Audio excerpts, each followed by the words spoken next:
Hej, det er Halfdan fra boliglån.nu. I den her hurtige lille video, der vil jeg vise dig, hvordan du kan bruge vores boliglånsberegner til at udregne prisen på et givet boliglån.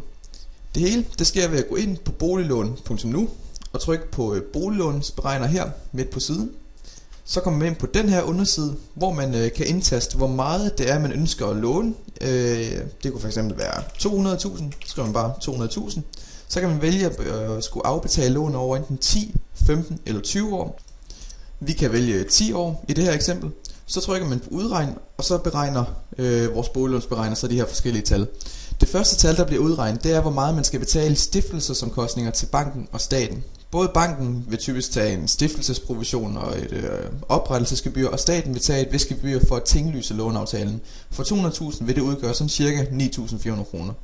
Med en løbetid på 10 år og en årlig rente en ÅOP på 12% årlige omkostninger i procent, der vil det give en månedlig afbetaling på sådan ca. 2.512 kroner, hvilket efter skat er 1.671 kroner. Det betyder, at man samlet efter 10 år har betalt 101.440 kroner i renter, og at man skal betale 301.840 kroner for at låne 200.000 kroner.